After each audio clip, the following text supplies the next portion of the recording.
When I set out to make this video, I just thought that this would be a cool place to visit.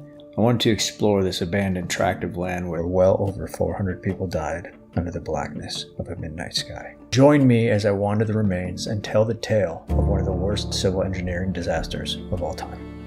See, here is where the St. Francis Dam failed and has sadly been all but forgotten. I'm here atop the largest piece of remaining debris from the St. Francis Dam collapse. This pile of concrete is estimated at 15 tons. It's known as the Pyramid. St. Francis was a gigantic dam, 700 feet long, over 205 feet tall, and it held back over 12.5 billion gallons of very wet water. Originally, it was built as a reservoir for the growing city of Los Angeles and started construction in 1924 under the guiding mind of William Mulholland. He's known as the father of Los Angeles' municipal water system. The dam was finished just 2 years later, in 1926.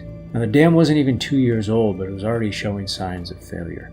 Small leaks would spring. Many would be inspected and repaired as necessary. However, one particular morning, a new muddy leak alarmed the dam keeper. His name was Tony Harnischfeger. I probably said that wrong. And Tony summoned Mulholland and Mulholland's chief assistant, Harvey Van Norman, who inspected the dam, and he vouched for its safety. But sadly, 12 hours later, right after midnight, Tony and his 6-year-old son, Coder, were among the first to die, followed by more than 450 others. The actual count of lives lost is still unknown. We'll probably never know. The water raged over the course of 5.5 hours, over a 50-mile journey to the Pacific Ocean.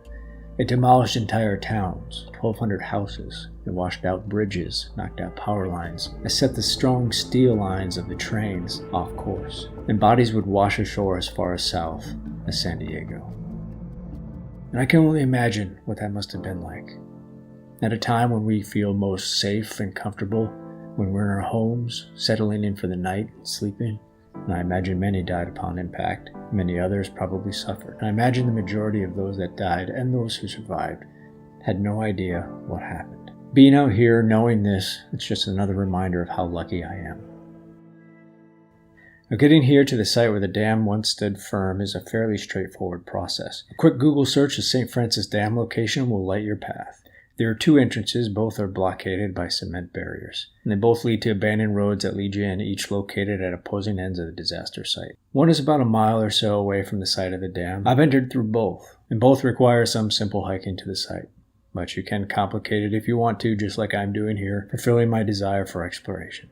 And along the way, it's impossible not to notice the large broken pieces of concrete that litter the valley. These large boulders are pieces of the dam, some as big as houses and SUVs, and some pieces obliterated into nothing more than dust. And this small creek runs through the area. It's a mere trickle of the water that once raged here. And despite being such a historic event, it's another long-forgotten story lost in time, even to most people in California. Nature has overtaken much of the old roads and walking paths. The contrast of the current serenity and beauty of this place against the dark catastrophe is not lost on me.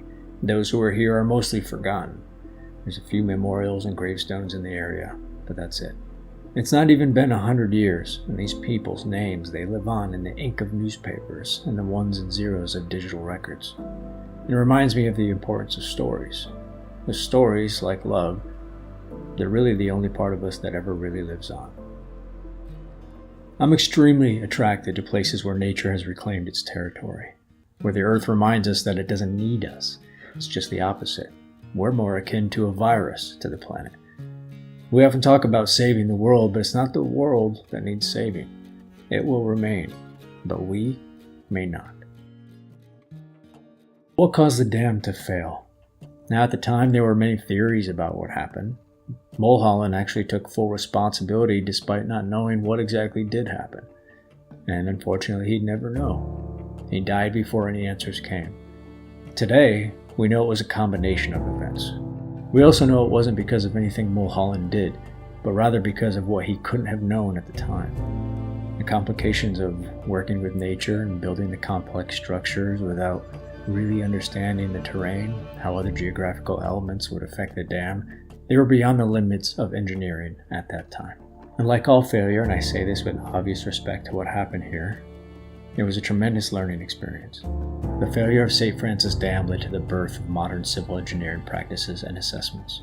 And there's a lesson in there for all of us. We can't blame our past selves. There's just simply no way that we could have known.